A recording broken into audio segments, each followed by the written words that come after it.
নিশ্চুপ বিশ্ব, শ্বাস আটকে আছে সবার। কারণ যুক্তরাষ্ট্র ও রাশিয়ার মধ্যে উত্তেজনা এমন এক পর্যায়ে পৌঁছেছে যা দুই পরাশক্তিকে ঠেলে দিচ্ছে সরাসরি সংঘাতের কিনারায়। নজর এখন উত্তর আটলান্টিক মহাসাগরের দিকে। এখানে একটি ভুল সিদ্ধান্তই বদলে দিতে পারে পুরো বিশ্বের নিরাপত্তা চিত্র। মস্কো ভীষণ ক্ষুব্ধ। রাশিয়া আনুষ্ঠানিকভাবে নিন্দা জানিয়েছে যুক্তরাষ্ট্রের সেই সিদ্ধান্তের, যেখানে একটি রুশ পতাকাবাহী তেল ট্যাঙ্কার মারিনারা জব্দ করা হয়েছে। রাশিয়ার ভাষায় এটি আন্তর্জাতিক আইনের চরম লঙ্ঘন এবং তাদের সার্বভৌমত্বের উপর সরাসরি আঘাত। রাশিয়ার পরিবহন মন্ত্রণালয় নিশ্চিত করেছে জাহাজটি সত্যিই আটক করা হয়েছে। একই সঙ্গে দেশটির পররাষ্ট্র মন্ত্রণালয় যুক্তরাষ্ট্রকে সতর্ক করে বলেছে এই অভিযান জাতিসংঘের ল অফ দ্য সি কনভেনশনকে প্রকাশ্যে উপেক্ষা করেছে। এই আন্তর্জাতিক চুক্তি বিশ্বজুড়ে মুক্ত নৌ চলাচলের নিশ্চয়তা দেয়। রাশিয়া আরও জানায় জাহাজটির ক্রুদের মধ্যে রুশ নাগরিক রয়েছেন, তাই তারা যুক্তরাষ্ট্রের কাছে দাবি জানিয়েছে এই নাবিকদের মানবিক ও মর্যাদাপূর্ণ আচরণ নিশ্চিত করতে হবে, তাদের অধিকার লঙ্ঘন করা যাবে না এবং দ্রুত দেশে ফেরার পথে কোনো বাধা দেওয়া যাবে না। মস্কো স্পষ্ট করে দিয়েছে তারা প্রতিটি পদক্ষেপ খুব কাছ থেকে পর্যবেক্ষণ করছে। বার্তাটি পরিষ্কার, হস্তক্ষেপ সহ্য করা হবে না। এই পরিস্থিতিতে উত্তর আটলান্টিকে উত্তেজনা ঘণ্টায় ঘণ্টায় বেড়েছে। ওয়াশিংটন ও মস্কোর মুখোমুখি অবস্থান ঢুকে পড়েছে এক বিপজ্জনক ও অস্থির অধ্যায়ে। এই নাটকীয় পরিস্থিতির পেছনের ঘটনা কি? যুক্তরাষ্ট্রের সামরিক বাহিনী নিশ্চিত করেছে তারা উত্তর আটলান্টিকে একটি রুশ পতাকাবাহী তেল ট্যাঙ্কারের নিয়ন্ত্রণ নিয়েছে। অভিযোগ, আন্তর্জাতিক নিষেধাজ্ঞা ভঙ্গ। কয়েক সপ্তাহ ধরে গোপন নজরদারি ও ধাওয়া শেষে এই অভিযান চালানো হয়। জাহাজটির নাম এমভি ভেলা-1, যা মারিনারা নামেও পরিচিত। যুক্তরাষ্ট্রের ইউরোপীয় কমান্ড জানায় একটি ফেডারেল আদালতের জারি করা পরোয়ানার ভিত্তিতে জাহাজটি আটক করা হয়েছে। মার্কিন কোস্টগার্ডের কাটার মনরো জাহাজটিকে ট্র্যাক করছিল। অভিযানে যুক্ত ছিল বিচার বিভাগ, হোমল্যান্ড সিকিউরিটি বিভাগ এবং নতুন নাম দেওয়া ডিপার্টমেন্ট অফ ওয়ার, যা আগে ডিপার্টমেন্ট অফ ডিফেন্স নামে পরিচিত ছিল। মার্কিন কর্মকর্তাদের দাবি মারিনারা তথাকথিত শ্যাডো ফ্লিট এর অংশ।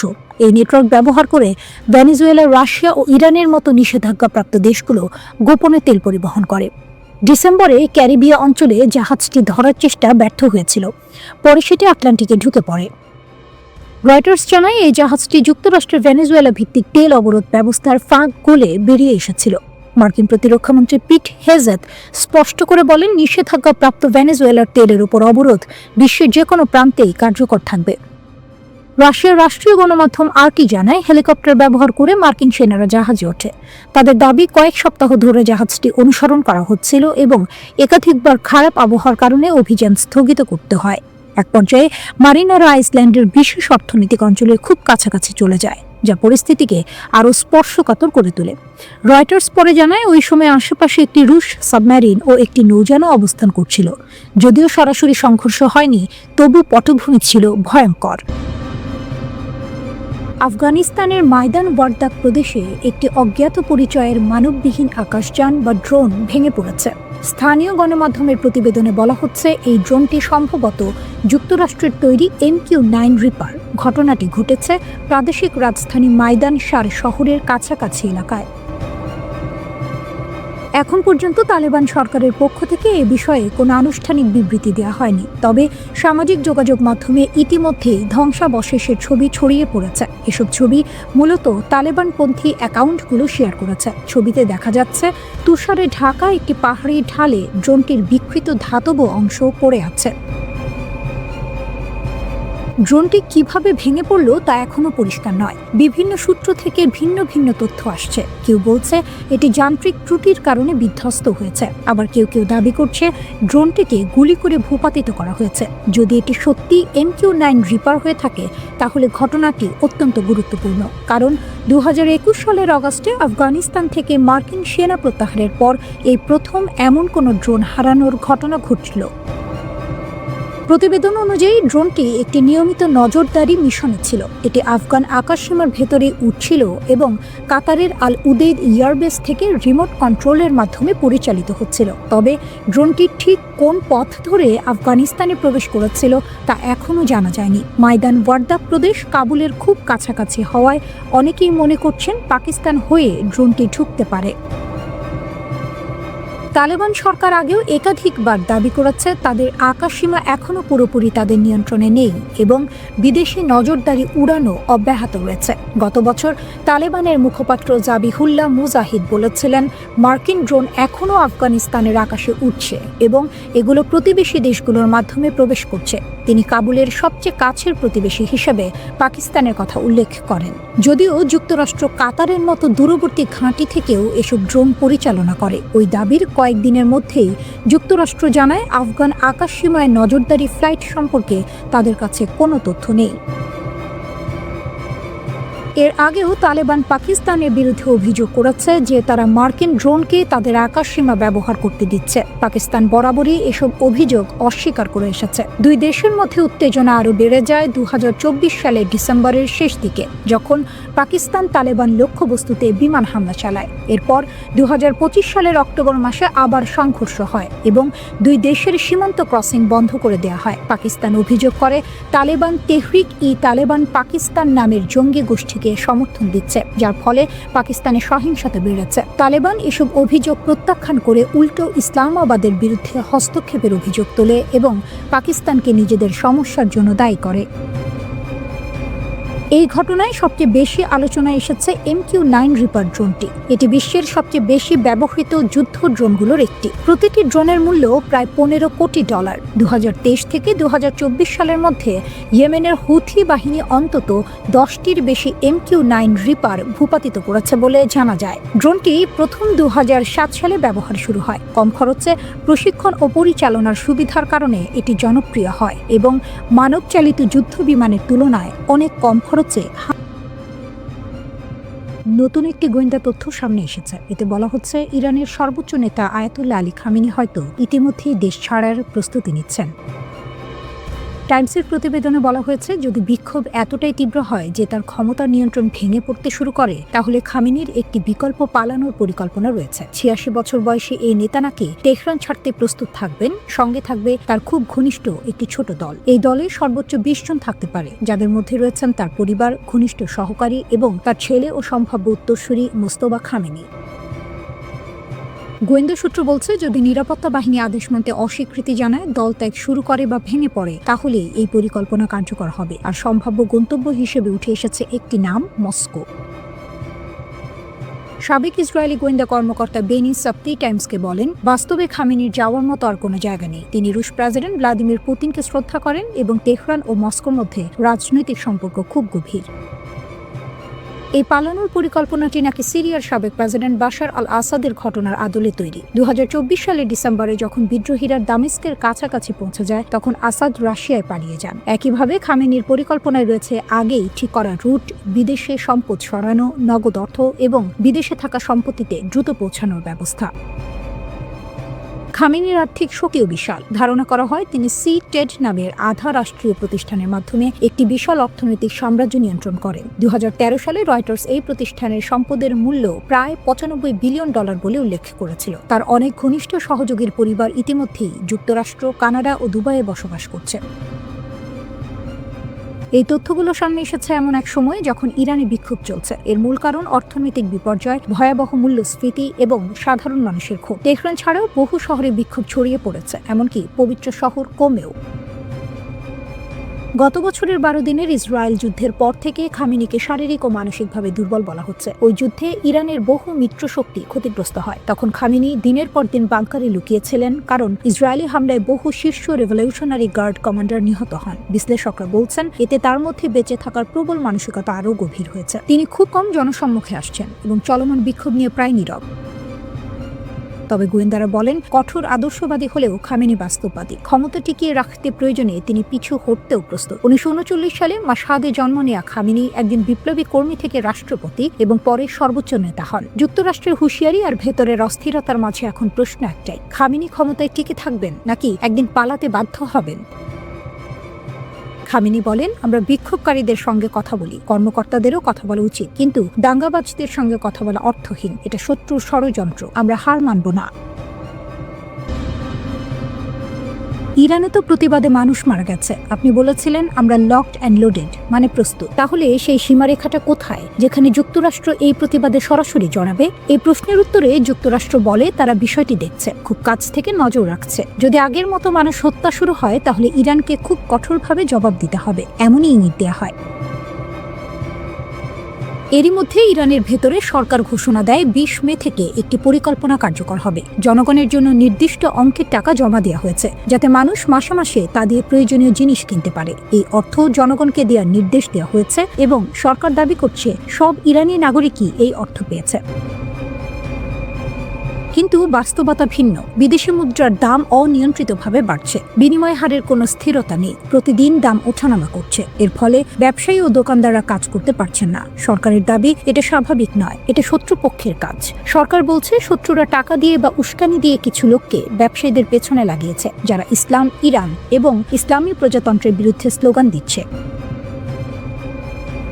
সরকারের ভাষায় এখানে একটি পার্থক্য আছে। তারা বলে প্রতিবাদকারীদের সঙ্গে কথা বলা যায়, কর্মকর্তাদের উচিত তাদের কথা শোনা, কিন্তু দাঙ্গাবাজদের সঙ্গে কথা বলে কোনো লাভ নেই। দাঙ্গাবাজদের কঠোরভাবে দমন করতে হবে, শত্রুর সামনে মাথা নত করা হবে না। জনগণের সমর্থনে শত্রুকে হাঁটু গেড়ে বসতে বাধ্য করা হবে, এটাই সরকারের অবস্থান। ইরানের সর্বোচ্চ নেতা আয়াতুল্লাহ আলী খামেনি যখন বলেন আমরা শত্রুর কাছে মাথা নত করব না, তখন বিশ্বের অন্যতম প্রভাবশালী প্রযুক্তি উদ্যোক্তা ইলন মাস্ক প্রকাশ্যে পাল্টা জবাব দেন, ইন ইয়োর ড্রিমস। এই মন্তব্য সামাজিক মাধ্যমে ঝড় তোলে। কিন্তু ইরানের ভেতরে বিষয়টি শুধু কথার লড়াই নয়, দেশ জুড়ে প্রতিবাদ ছড়িয়ে পড়ার সঙ্গে সঙ্গে খামেনি আরও কঠোর হন। তিনি প্রতিবাদকারীদের নাগরিক নয়, বরং দাঙ্গাবাজ বলে আখ্যা দেন। নিরাপত্তা বাহিনীকে নির্দেশ দেন দমন করতে। তিনি বিদেশি শক্তিকে দায়ী করেন এবং বলেন ইরান পিছু হটবে না।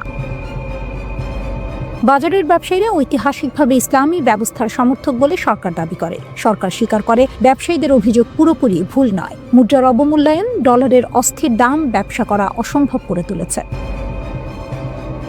কিন্তু সরকারের অভিযোগ এই বৈধ ক্ষোভকে কাজে লাগিয়ে কিছু শক্তি দেশ অস্থিতিশীল করতে চাইছে। এটাকে তারা সম্পূর্ণ অগ্রহণযোগ্য বলে ঘোষণা করে।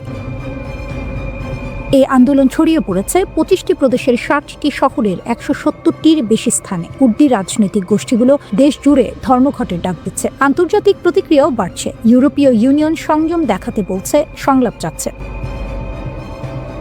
এদিকে যুক্তরাষ্ট্র, ইসরায়েল এবং পশ্চিমা বিশ্ব ইরানকে আরও চাপে রেখেছে। এই চাপ আরও বেড়ে যায় যখন যুক্তরাষ্ট্র ভেনেজুয়েলার প্রেসিডেন্ট নিকোলাস মাদুরোকে আটক করে। ইলন মাস্ক বলেন এটা সব স্বৈরশাসকদের জন্য বার্তা। ট্রাম্প প্রশাসন বলে তারা শক্তির মাধ্যমে শান্তি চায়। আমেরিকা ফার্স্ট নীতির কথা পুনরায় বলা হয়। কারাকাস থেকে তেহরান ক্ষমতার পরীক্ষা চলছে। প্রশ্ন একটাই, ক্ষমতায় টিকে থাকতে ইরানের নেতৃত্ব কতদূর যাবে? ইরানে বিক্ষোভের ৫টি বিষয় যা জানা জরুরি। ইরানের বিভিন্ন শহরে ব্যাপক বিক্ষোভ ছড়িয়ে পড়েছে, কিন্তু এগুলোর পেছনে কী কারণ এবং এগুলো কোথায় পৌঁছাতে পারে? রিপোর্ট আল জাজিরার। জীবনযাত্রার খরচ নিয়ে উদ্বেগ বাস্তব। ইরান বিশ্বের সবচেয়ে সীমাবদ্ধ দেশগুলোর মধ্যে একটি। বিভিন্ন আন্তর্জাতিক নিষেধাজ্ঞার দেশটির আমদানির উপর নির্ভরতা পরিস্থিতিকে আরও খারাপ করছে এবং মুদ্রাস্ফীতি বাড়াচ্ছে। মুদ্রাস্ফীতি বাড়িয়েছে খাদ্যপণ্যের দাম গড়ে গত বছরের তুলনায় ৭২% বেড়েছে। দুধের দাম এই বছর ৬ গুণ এবং অন্যান্য জিনিসের দাম ১০ গুণের বেশি বেড়েছে। বিক্ষোভগুলো বড় আকারে। শুধু তেহরানের গ্র্যান্ড বাজারের দোকানদারদের অর্থনৈতিক প্রতিবাদ থেকে শুরু হওয়া আন্দোলন নতুন বছরের আগেই ইরানের ৩১ প্রদেশের অন্তত ১৭ প্রদেশে ছড়িয়ে পড়েছে। হাজার হাজার মানুষ দেশের বিভিন্ন জায়গায় প্রতিবাদে অংশ নিয়েছে এবং নিরাপত্তা বাহিনী কিছু জায়গায় জোরপূর্বক প্রতিক্রিয়া দেখিয়েছে। ইরানের ফার্স্ট নিউজ এজেন্সি জানিয়েছে দক্ষিণ পশ্চিম ইরানের গর্ডেগানে নিরাপত্তা বাহিনীর সঙ্গে সংঘর্ষে ৩ জন মারা গেছে। আরও ৩ জন আজনা এবং একজন কুহদাস্টে মারা গেছে। সরকার কিভাবে প্রতিক্রিয়া দেখাবে তা বোঝা কঠিন। তেহরানের পূর্ববর্তী কঠোর প্রতিক্রিয়ায় বিক্ষোভকারীদের মৃত্যুর ঘটনা ঘটে। তবে এখন পর্যন্ত বিচ্ছিন্ন সংঘর্ষ ছাড়া পেজেশকিয়ান সরকার সরাসরি দমন অভিযান চালাতে না দিয়ে বৈধ দাবিগুলো শোনার প্রস্তুতি দেখাচ্ছে। বিক্ষোভকারীদের উদ্বেগ মোকাবিলায় সরকার কেন্দ্রীয় ব্যাংকের নতুন গভর্নর নিয়োগ দিয়েছে। আব্দুল নাসের হেম্মাতি রিয়ালের পতনের পর অর্থনৈতিক স্থিতিশীলতা পুনঃপ্রতিষ্ঠার প্রতিশ্রুতি দিয়েছেন। মঙ্গলবার উচ্চশিক্ষা মন্ত্রণালয় তেহরান বিশ্ববিদ্যালয় এবং 2টি প্রধান বিশ্ববিদ্যালয় থেকে ক্যাম্পাস নিরাপত্তা ব্যবস্থাপনা কর্মকর্তাদের সরিয়েছে। স্থানীয় সংবাদ মাধ্যম জানিয়েছে তাদের অপসারণের কারণ ছিল সম্প্রতি ছাত্র বিক্ষোভ মোকাবিলায় ব্যর্থতা এবং আচরণগত সমস্যা। অতীতে ব্যাপক বিক্ষোভ ঘটেছে। 2022 সালে 22 বছর বয়সী মাহসা আমিনীর আটককালে মৃত্যুর পর ইরানে ব্যাপক বিক্ষোভ ছড়ায়। আমিনীর জানাজার পর পশ্চিমের শহর সাককেজে মহিলারা তাদের হিজাব খুলে প্রতিবাদ জানায়, যা পরে দেশের অন্যান্য অঞ্চলে ছড়ায়। সরকারের নিষ্ঠুর প্রতিক্রিয়ায় হাজার হাজার মানুষ গ্রেপ্তার হয়েছে, টিয়ার গ্যাস এবং গুলি ব্যবহার করা হয়েছে এবং মানবাধিকার সংস্থার মতে শতাধিক মানুষ অবৈধভাবে নিহত হয়েছে। 2024 সালে জাতিসংঘের বিশেষজ্ঞদের তদন্তে সরকারের প্রতিক্রিয়াকে মানবতার বিরুদ্ধে অপরাধ হিসেবে চিহ্নিত করা হয়েছে, যা তেহরান কর্তৃপক্ষ মিথ্যা এবং পক্ষপাতমূলক বলে অস্বীকার করেছে। মোরালিটি পুলিশ 2022 সালের ডিসেম্বর সাময়িকভাবে স্থগিত করা হয়, তবে পরের বছর পুনরায় প্রতিষ্ঠা করা হয়। তবে হিজাবের নিয়মাবলী এখন তুলনামূলকভাবে শিথিল। বিক্ষোভ আরও তীব্র হতে পারে। মার্কিন প্রেসিডেন্ট ডোনাল্ড ট্রাম্প বিক্ষোভ নিয়ে মন্তব্য করেছেন। তিনি বলেছেন, ইরান যদি শান্তিপ্রিয় প্রতিবাদীদের হত্যা করে, আমেরিকা তাদের উদ্ধার করবে। আমরা প্রস্তুত এবং লকড অ্যান্ড লোডেড। ইসরায়েলি পররাষ্ট্র মন্ত্রণালয় তাদের ফার্সি সোশ্যাল মিডিয়ার প্রাক বিপ্লবী ইরানি প্রতিকৃতি পোস্ট করেছে, যেখানে সিংহ সূর্যের উপর হাত রেখে ঘড়ির দিকে তাকাচ্ছে। পোস্টে লেখা ছিল, অন্ধকারের বিরুদ্ধে লড়তে ইরানি সিংহ ও সিংহিনীর উদয়। রিপোর্ট অনুযায়ী ট্রাম্প এবং ইসরায়েলি প্রধানমন্ত্রী বেনিয়ামিন নেতানিয়াহু আরও হামলা এবং লেবাননের হিজবুল্লাহকে টার্গেট করার আলোচনা করেছেন। ইরান জানিয়ে দিয়েছে, ইসলামিক রিপাবলিক অফ ইরানের ওপর যে কোনো নির্মম আগ্রাসনের উত্তর হবে কঠোর এবং প্রতিরোধমূলক। নিউ ইয়র্ক, বরফের শহর, ইতিহাসের শহর, আর এখন রাজনীতির নতুন মানচিত্র। 2026 সালের প্রথম সকাল। ক্যালেন্ডারের পাতা উল্টেছে, কিন্তু নিউ ইয়র্কে বদলেছে তার চেয়েও বেশি কিছু। লোয়ার ম্যানহাটনের সিটি হলের সামনে দাঁড়িয়ে এক তরুণ রাজনীতিক বলছেন, আজ থেকে আমাদের জন্য শুরু হচ্ছে এক নতুন অধ্যায়। এই কণ্ঠস্বর জোহরান মামদানি, 34 বছর বয়সী এক গণতান্ত্রিক সমাজতন্ত্রী, নিউ ইয়র্কের প্রথম মুসলিম মেয়র। আর সেই মানুষটি যিনি শপথ নেওয়ার কয়েক ঘন্টার মধ্যেই ইসরায়েলপন্থী একটি নির্বাহী আদেশ বাতিল করে বুঝিয়ে দিলেন, এটি শুধু ক্ষমতা বদলের গল্প নয়, এটি দৃষ্টিভঙ্গির সংঘর্ষ। হিমাঙ্কের নিচে তাপমাত্রা -10 ডিগ্রি, তবু হাজার হাজার মানুষ জড়ো হয়েছিল সিটি হলের সামনে। কেউ পতাকা হাতে, কেউ সন্তান কোলে, কেউ আবার কেবল ইতিহাসের সাক্ষী হতে। নিউ ইয়র্ক যেন সেদিন আরেকবার প্রমাণ করল, এই শহর কেবল ইট পাথরের নয়, এই শহর মানুষের। পবিত্র কোরআন ছুঁয়ে শপথ নিলেন মামদানি। মুহূর্তটি ছিল প্রতীকী, কিন্তু বার্তাটি ছিল রাজনৈতিক। নিউ ইয়র্কের ইতিহাসে প্রথমবার একজন মুসলিম মেয়র শুধু ক্ষমতায় এলেন না, তিনি নিজের পরিচয় নিয়েই এলেন। শপথের পর তার ভাষণ ছিল নরম কণ্ঠে উচ্চারণ করা এক রাজনৈতিক বজ্রপাত। তিনি বললেন, আমাকে বলা হয়েছিল মানুষের প্রত্যাশা কমিয়ে রাখতে, আমি তা করব না। আমি ছোট প্রত্যাশার রাজনীতি বদলাতে এসেছি। এই একটি বাক্যে বোঝা গেল নতুন মেয়রের দর্শন কি। মামদানির রাজনীতি সুবিধার নয়, সাহসের। বিনামূল্যে বাস সেবা, সাশ্রয়ী ভাড়া, শিশু পরিচর্যা, এসব কাগজে প্রতিশ্রুতি নয়, বরং নিউ ইয়র্কের শ্রমজীবী মানুষের দৈনন্দিন জীবনের প্রশ্ন। আর সেই কারণেই হাজার হাজার মানুষ শীতে দাঁড়িয়ে হাততালি দিয়েছে, স্লোগান তুলেছে। এই অভিষেক শুধু একটি অনুষ্ঠান ছিল না, এটি ছিল এক ধরনের গণজমায়েত। প্রথমবারের মতো ব্লক পার্টি। মারে স্ট্রিট থেকে লিবার্টি স্ট্রিট, 7টি ব্লক জুড়ে মানুষ। 4000 নিবন্ধিত অতিথি, আর বাকিরা ইতিহাসের অতিথি। বাংলাদেশি বংশোদ্ভূত নিউ ইয়র্কবাসীরাও ছিলেন সেখানে। তাদের চোখে ছিল আশা, এই শহরে তাদের কণ্ঠস্বর আরও দৃশ্যমান হবে। কিন্তু মামদানির যাত্রা শুরু হলো আরও স্পষ্ট বার্তা দিয়ে। অভিষেকের কয়েক ঘন্টার মধ্যেই তিনি বাতিল করলেন সাবেক মেয়র এরিক অ্যাডামসের জারি করা সব নির্বাহী আদেশ, বিশেষ করে সেই নির্দেশনা যেখানে মেয়র কার্যালয়ের কর্মকর্তাদের ইসরায়েল বর্জন বা বিনিয়োগ প্রত্যাহার আন্দোলন থেকে দূরে থাকার কথা বলা হয়েছিল। এই সিদ্ধান্ত শুধু প্রশাসনিক নয়, এটি আদর্শিক। এটি বলছে নিউ ইয়র্ক সিটি আর কোনো নির্দিষ্ট পররাষ্ট্রনৈতিক অবস্থানের দাস নয়। এটি বলছে মেয়র কার্যালয় এখন মত প্রকাশের স্বাধীনতার বিপক্ষে দাঁড়াবে না। এই পদক্ষেপের সমর্থক যেমন উচ্ছ্বসিত, সমালোচক তেমনি সতর্ক। চ্যালেঞ্জটির সামনে পাহাড় সম, 1 কোটি মানুষের শহর, 10 লাখ বাড়িতে বিনামূল্যে সেবা, প্রয়োজন প্রায় $1000 কোটি। মামদানি বলছেন, ধনীদের ওপর কর বাড়বে, কিন্তু সেই সিদ্ধান্ত বাস্তবায়নের জন্য তাকে পেতে হবে গভর্নর ক্যাথি হোকুলের সমর্থন। আর আছেন ডোনাল্ড ট্রাম্প, যিনি ইতিমধ্যেই মামদানিকে কমিউনিস্ট বলে চিহ্নিত করেছেন, কেন্দ্রীয় তহবিল কাটছাঁটের হুমকিও দিয়েছেন। তবু রাজনীতির নাটকীয়তায় চমক আছে। হোয়াইট হাউসের সাক্ষাতে ট্রাম্পই বললেন, আমি চাই তিনি ভালো কাজ করুন, আর আমি সাহায্য করব। এই দ্বন্দ্ব, এই অনিশ্চয়তা, এই প্রত্যাশা সব মিলিয়েই মামদানির নিউ ইয়র্ক।